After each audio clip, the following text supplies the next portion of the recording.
वो आप जर्नलिज्म को बहुत बारीकी से आपने अपने जीवन में देखा है। युवा काल से आप तरुण भारत में थे, लिखते थे, आपका कॉलम भी स्तंभ काफ़ी पॉपुलर हुआ करता था और बहुत अच्छा काम आपने पुणे में भी किया।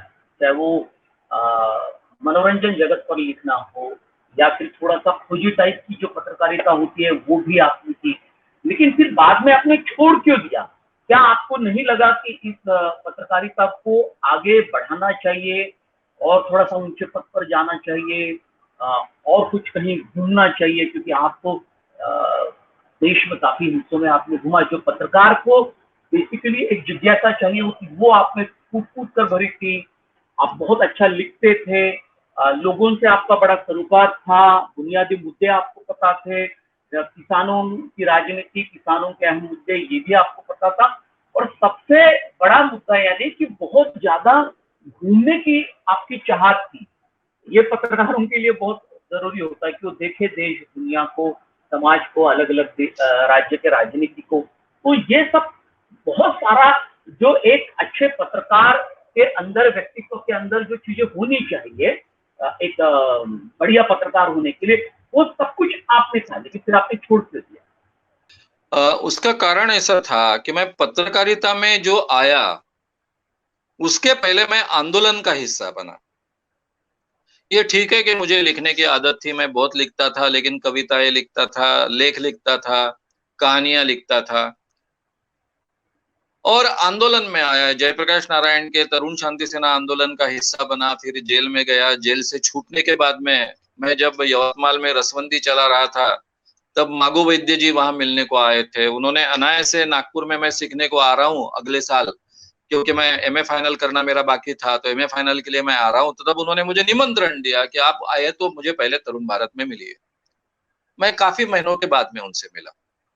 मिलने के बाद में उन्होंने मुझे तुरंत एक आर्टिकल लिखने के लिए कहा। उनका एक लड़का मेरे डिपार्टमेंट में यानी हमारे विद्यापीठ परिसर में था, वो केमिस्ट्री का विद्यार्थी था, मैं इंग्लिश का विद्यार्थी था। तो जब मैं उनसे मिलने गया, तरुण भारत में एक न्यूज़ देने के लिए गया, उनसे मिला, तब उनको मेरी सभी जानकारी थी। मुझे अचरज लगा कि आपको कैसे मालूम कि मैं इतना आंदोलन वगैरह करता हूँ? अरे बोले, मेरा लड़का तुम्हारा बड़ा फैन है, वो हमेशा घर में सुनाते रहता है, इसलिए मुझे मालूम। तो फिर उन्होंने लिखने के लिए कहा, मैंने एक आर्टिकल लिख कर दिया, फिर दूसरा आर्टिकल लिखने को कहा और एकदम से उन्होंने कॉलम शुरू किया। तो पत्रकार बनना ये कोई मेरा उद्देश्य नहीं था। मुझ में कुछ तो भी ऐसी चीज़ मागो वैद्य जी ने देखी। उनको मालूम था मैं जयप्रकाश नारायण वाला व्यक्ति हूँ। उनको ये मालूम था कि मेरी विचारधारा अलग है। इसके बावजूद उन्होंने मुझे कॉलम दिया और डायरेक्टली यूथ कॉलम दिया, ये बहुत बड़ी बात थी।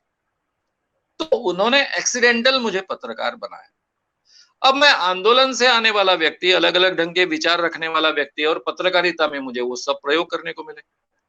उसका सबसे बड़ा फायदा ये हुआ कि मैंने कई जाति-जमाती के लड़कों-लड़कियों को लिखने के लिए प्रवृत्त किया। केवल मैं अकेला आर्टिकल्स नहीं लिखता था।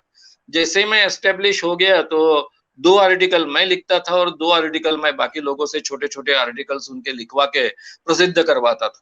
तो नेचुरली काफ़ी लेखक भी उनमें से बने। तो ये बात मागो वैद्य जी को बहुत अच्छी लगी कि ये केवल अकेले का विचार नहीं करता, कई लोगों को साथ में लेकर चलता है।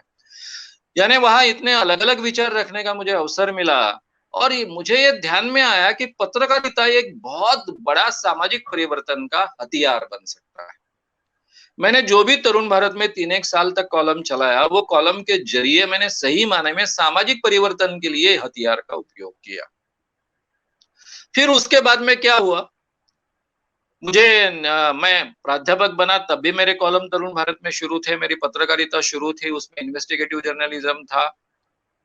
तब मैं काफ़ी यूनिवर्सिटीज़ के बारे में लिखता था, कॉलेज के बारे में लिखता था, यूनिवर्सिटी पॉलिटिक्स के बारे में लिखता था, कॉलेज के भ्रष्टाचार के बारे में लिखता था, प्राध्यापकों की अवस्था के बारे में लिखता था, कॉपीज़ के बारे में लिखता था, कॉलेज की अवस्थाओं के बारे में लिखता था, कॉलेज के अलग-अलग यानी प्राध्यापक केवल पगार लेते, पढ़ाते नहीं, यानी अपने ही प्राध्यापकों के खिलाफ भी लिखता था।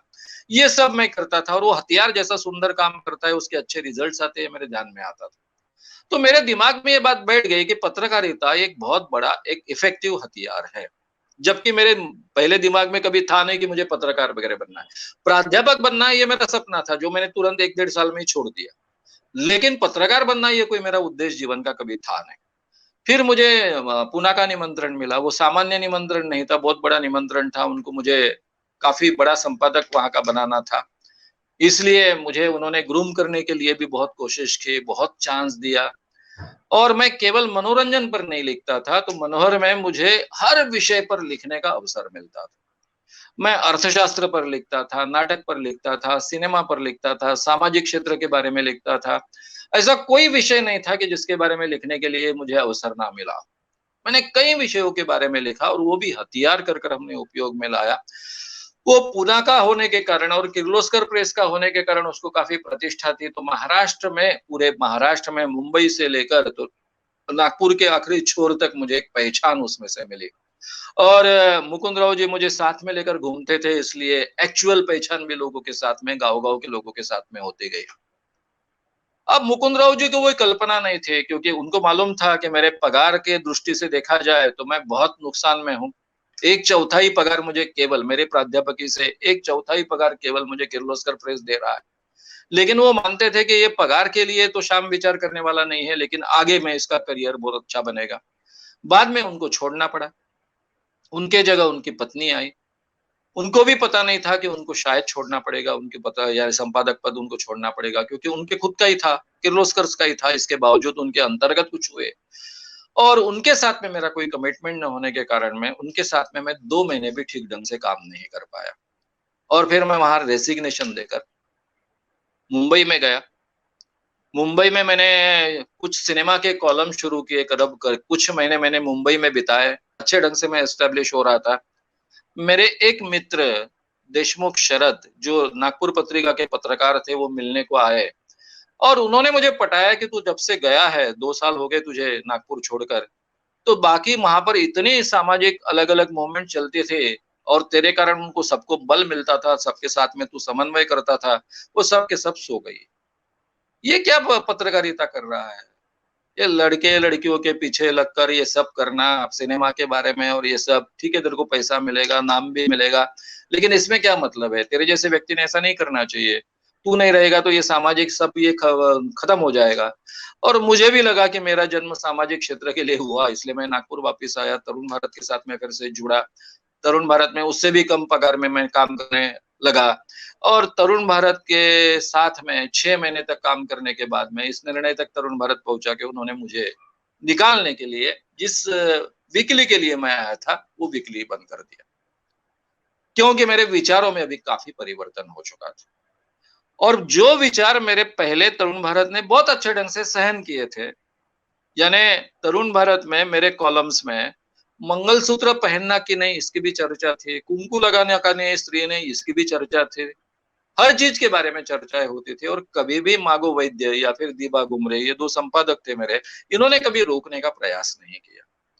लेकिन अब बहुत ज्यादा हो गया था, मुझ में इतना ज्यादा परिवर्तन आ गया था, वो पूना में मैं जो काम कर रहा था उस कारण वैचारिक परिवर्तन ज्यादा हो गया था कि तरुण भारत के लिए वो वैचारिक परिवर्तन सहन करना असंभव। और मेरी जो मनोवृत्ति थी, जो भी धोरण होता है, उस धोरण के अंदर रहना पड़ता है पत्रकार को, उसको स्वीकारने वाली मेरी मनोवृत्ति नहीं थी। अब मेरे सामने 2 सवाल थे कि पूना में वैचारिक कोई प्रॉब्लम नहीं था, लेकिन वहाँ इंसानों के साथ में मैं एडजस्ट नहीं कर पाया। तरुण भारत में इंसान बहुत अच्छे मेरे पीछे पूरे खड़े हैं, लेकिन उनके विचारों के साथ में मैं एडजस्ट नहीं हो पाया। क्योंकि मैंने एक तय किया था कि मैं जो मुझे मान्य नहीं वो कभी लिखूंगा नहीं। मैं जो लिखूंगा वो मुझे मान्य होगा वही लिखूं। ये शर्त लेकर पत्रकारिता करना बड़ा मुश्किल होता है। मैं पत्रकारिता में पत्रकार कर नहीं आया था, नौकरी कर नहीं आया था। पत्रकार एक हथियार पत्रकारिता का उपयोग में करने के लिए मिलता है, इसलिए आया था। और इसलिए ये जो मेरा कमिटमेंट अंदर से था, जो मैंने कभी बाहर किसी को बताया नहीं होगा, लेकिन मेरे अंदर में से बहुत था, वो कमिटमेंट के साथ में पत्रकारिता करना बड़ा मुश्किल है। फिर बाद में मैंने तय किया कि अभी नौकरी करने के झंझट में नहीं पड़ने का, अपन अंदर श्रद्धा निर्मूलन का आंदोलन शुरू करें। और मैंने आंदोलन शुरू किया, तब मेरे ध्यान में आया कि मेरे हाथ में कोई तो भी हथियार चाहिए। और ये हथियार को पकड़ने के प्रयास में मुझे जो बार-बार लोकमत से निमंत्रण आता था, मैं लोकमत मिलने गया। विजय बाबू से मैं जिंदगी में पहली बार मिला तब। हालांकि वो भी यवतमाल के थे, मैं भी यवतमाल का, लेकिन पहले कभी मुलाकात नहीं हुई थी। उन्होंने डायरेक्टली मेरे सामने ऑफर रख दी कि आप हमारे लिए यूथ कॉलम लिखेंगे। आप बहुत अच्छे लिखते हो। उन्होंने यानी मुझे पहली बार पता चला कि वो मेरे मनोहर के भी लेख पढ़ रहे थे, केवल तरुण भारत के उन्होंने पढ़े नहीं है। उसके उदाहरण दे देकर बोले कि हमको आपका कॉलम चाहिए। मैंने बोला ठीक है, मुझे अंधश्रद्धा निर्मूलन का कॉलम चाहिए। बोले डन। फिर उन्होंने 2 ऑफर दिए मुझे। आप बोले हमारे यहाँ नौकरी भी कर सकते हो, मैं आपको अच्छा पद दूंगा, लेकिन आप नौकरी करने के मनोवृत्ति वाले व्यक्ति नहीं है, ये उन्होंने मुझसे कहा। मुझे नहीं लगता कि आप नौकरी में टिक पाओगे, क्योंकि नौकरी करनी है तो फिर उसी ढंग से चलना पड़ेगा आप। लेकिन अगर आप केवल कॉलम लिखते हैं तो हम आपको 500 रुपए हर महीने में देंगे। अब 600 रुपए मुझे तरुण भारत में मिल रहा था, यहाँ 500 रुपए केवल 2 आर्टिकल के वो देने को तैयार थे। तो 500 रुपए आपको हर माह में मिलेंगे, आपको हर हफ्ते में 2 आर्टिकल देने होंगे। हम इसमें कुछ कम ज्यादा नहीं करेंगे, और आप हमारे लिए यूथ कॉलम लिखेंगे और आपका अंधश्रद्धा निर्मूलन के आर्टिकल्स हम हर हफ्ते में एक बार छापेंगे। ऐसे दिन तय हो गए, सब हो गया और शुरुआत हो गई। तब उन्होंने कहा था कि आप केवल आर्टिकल्स हमारे यहाँ लिखते हो तो हमारी ओर से आपको बराबरी का रिश्ता मिलेगा, बराबरी से हम आपको ट्रीट करेंगे। और आखिरी तक उन्होंने बराबरी से ट्रीट किया। मैं उनके टीपीज यूज करता था, मैसेज के लिए यूज करता था। संपादक की भी हिम्मत नहीं होती थी कि टीपी पर कोई दूसरा अपने घर का मैसेज भेजे। मेरे मैसेज जाते थे, यहाँ से अकोला जाते थे कि कार्यक्रम को रद्द करो, कार्यक्रम चालू करो। कई बार विजय बाबू ने देखे, मुझे सब लोग रिपोर्ट करते थे, लेकिन विजय बाबू ने कभी ऑब्जेक्शन नहीं लिए, क्योंकि ये सामाजिक काम था। सामाजिक काम के लिए ही मैंने टेली प्रिंटर्स का मैं उपयोग करता था। और केवल टेली प्रिंटर्स उस जमाने केवल लोकमत के पास थे, इतनी अच्छी व्यवस्था थी। उस जमाने में आपको फोन भी लगाना है तो एसटीडी नहीं थे, घंटे घंटे खड़ा रहना पड़ता था। टीपी के द्वारा तुरंत मैसेज वगैरह जाते थे। यानी इतना अच्छा सहकार्य उन्होंने मुझे किया। आप जो बोल रहे हैं मैंने पत्रकारिता छोड़ी, ऐसा नहीं हुआ। मैं 15 साल तक पत्रकारिता करता रहा। तरुण भारत में 3 साल, कम से कम 2 साल मनोहर में, और बाकी के 8 साल 9 साल मैं लोकमत में लगातार पत्रकार कर काम करता रहा। उनके साथ में जुड़ा रहा। ठीक है, मैं ऑफिस में कभी जाता नहीं था, आर्टिकल केवल भेज देता था। लोकमत की यंत्रणा अच्छी थी, इसलिए मैं कहाँ से आर्टिकल भेज पाता था। मैं पूरे भारत में उस जमाने में घूमता था, और मैंने एक हथियार ताकतवान हथियार कर उसका उपयोग किया।